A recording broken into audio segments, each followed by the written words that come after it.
This ought to be good. Hey,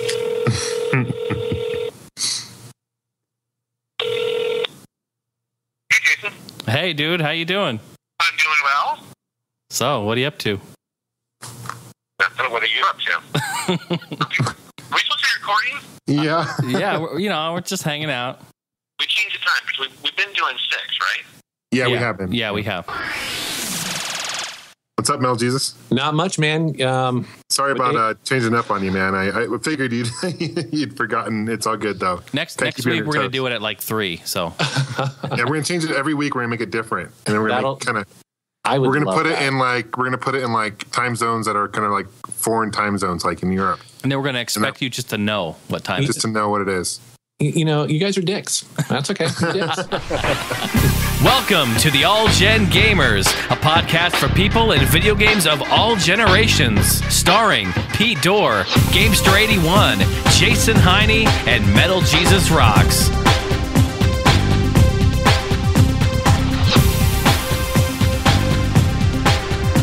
Hey guys, welcome back to the All Gen Gamers podcast. I am Jason, also known as Metal Jesus Rocks. It's episode 130, and we are recording this on February 6th. To my right is Mr. Jason of the EMU Review. How's it going, buddy? It's going good. How are you, sir? I'm doing well.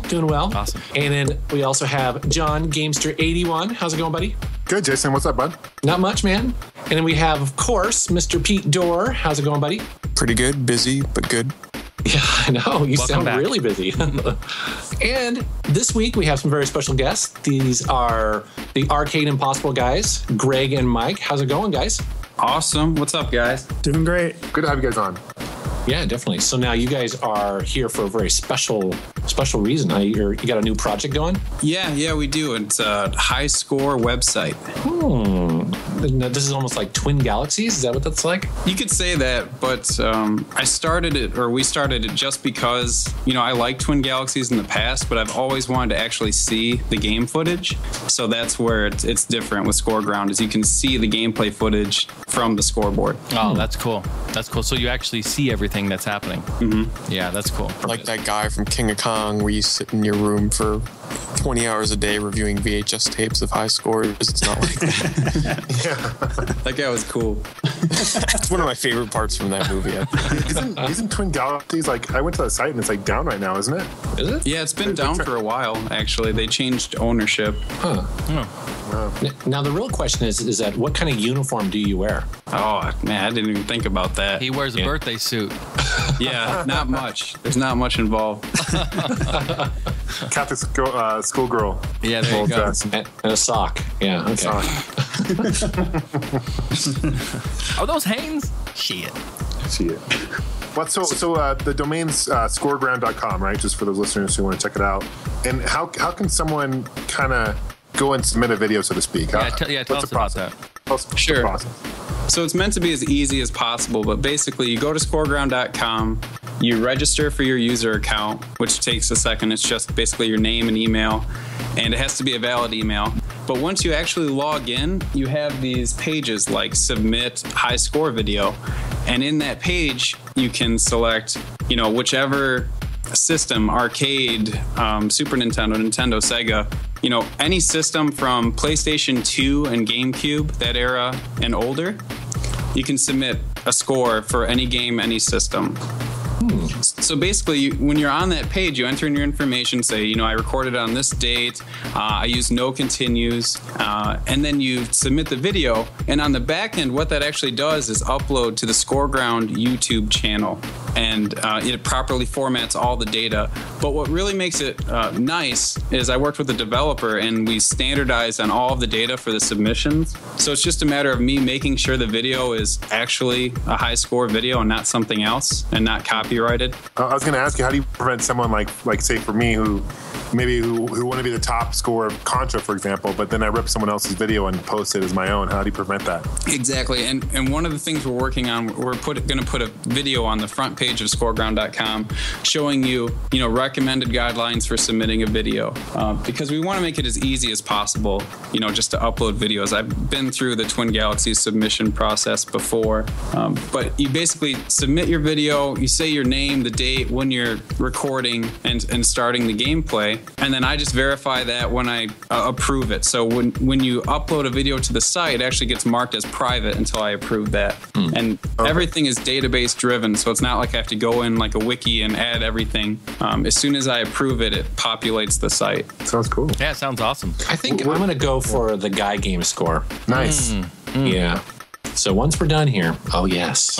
I feel a game night happening. Yeah. I'll go for the Mag Max high score. Shit, you can have it. I'll be the only one who submits ever. Yeah. Now, are there now, Greg and Mike, are there any limitations as far as systems and games that you won't allow on that? Right now, no, but I mean, we're kind of molding it as we're going. You know, someone submitted a Golden Tee Golf score the other day, and that was interesting to see. But, you know, it's just whatever people want to submit, and we're going to make it more competitive by having contests on the site, too. Yeah, and right now, folks, if y'all get in right now on the ground floor, I mean, it's new, you're building it, so it's a cool time to be a part of it, you know? Right. So, and one of the contests we're having right now is, you know, it doesn't matter if you're first or second, because that would encourage people to cheat more, I think. And since it's initial and we don't have the guidelines up for, you know, say your name and, you know, show yourself on camera, even, you know, show yourself playing the game and then adjust the camera just to verify that you're not ripping someone else off. So right now it's, if you submit any score to the site for any game, you're automatically entered in a random drawing, and 3 $30 Amazon gift cards are going to be given away at random March 1st for anyone who submitted a video. Nice. Yeah, there's still time, folks. You know, in all seriousness, though, I think I might submit one for one of my favorite Atari 2600 games, which is Hero. I'm pretty badass at that game, so I might do that. Do it. Do it. How many 2600 games are there up there? Do you get many? I think I'm on the site now. I think there's like 6 or 7 games already submitted in 2600. And that's another point, is we're starting fresh. I mean, if there's someone that has a world record and they want to submit a video to the site, that would be great. But it's interesting to see, you know, that it formed from nothing and have the scoreboard start over.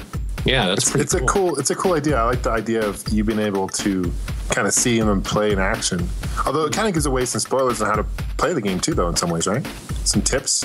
Yeah, because you could watch somebody playing and getting that score. Right. But, you know, all these games are usually skill-based anyways, and so... That's definitely true, especially with the classic arcades, for sure. Mm-hmm. It's all about that feather finger.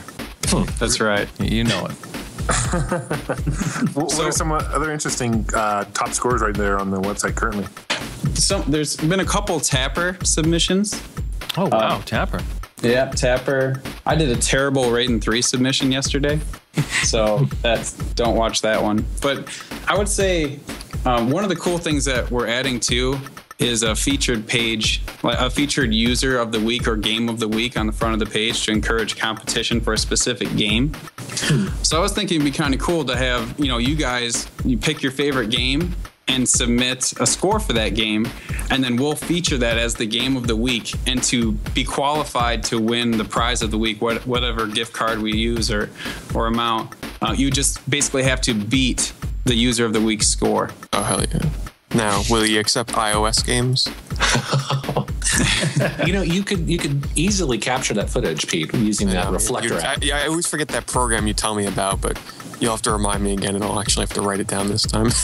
You know, that would be a pretty cool idea, though, because, you know, iOS games and Android are really popular, so that might be some way that you would... cheap so, like, if someone sees the high score, they pay $1 and they can try and get the high score, so it's very accessible as well. Mm-hmm.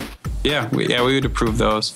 But it'd be kind of cool to, like, you know, this week beat Pete Dorr in his game of choice, and then you put up your score, and then everyone who beats you is qualified or entered in the competition. Now, Pete, what game do you think no one could beat you at? Oh, God. On the iOS, probably... I mean, there's nothing I'm exceptionally good at on that. What about, like, classic games? I don't know. Nothing really comes to mind where it's like I would be unbeatable. I mean, I used to be really good at Pac-Man Championship DX, or CX, whatever the hell they called it, Championship Edition on 360. I was within the top 3 scores on that for a long time. It was very competitive, actually. Some people made some videos about that back in the day. I don't know. Like a lot of classic games, I mainly play just for completion's sake, not so much for high score. So it would be hard for me to say what I'd be like unbeatable at for high score. I've been looking around, like trying to figure out what I can do, but iOS would be really fun. Super Hexagon, some of the music rhythm games on there, you know. Now, Maybe Dr. Robotnik's Mean Bean Machine. I'm pretty damn good at that. what were you gonna say, Jason? I'm kind of getting excited here. Okay, so I'm thinking. So you take scores, but what if somebody wants to play? Oh, I don't know, like a racing game. Would you accept like a time? Absolutely. That's a great point. We actually have the mechanism in place already. So we have some time-based scores. Someone submitted a Excitebike track, like a specific track on the NES. And I think they got like 46 seconds. So we put that in there that the score type is automatically recognized as either seconds or, integer. You did Dragster too, didn't you, on the Atari? Yeah, the sub 6 second world-class Dragster Club on the Atari 2600. A buddy, another Mike, and I submitted scores for that too. Nice. Okay, cool. Jason's all fired up. Yeah, man. So which version of Hydro Thunder are you going to submit? I'm going to submit the PC port of the original 99 edition, and I'm going to submit Hydro Thunder Hurricane on 360. I'll do a few there. Nice. Make sure to follow us, the All Gen Gamers podcast, on Facebook and Twitter. Subscribe to us on YouTube and in iTunes. And don't forget about those iTunes ratings, guys. We appreciate those. And for all other info, links, and our forum, please visit www.allgengamers.com.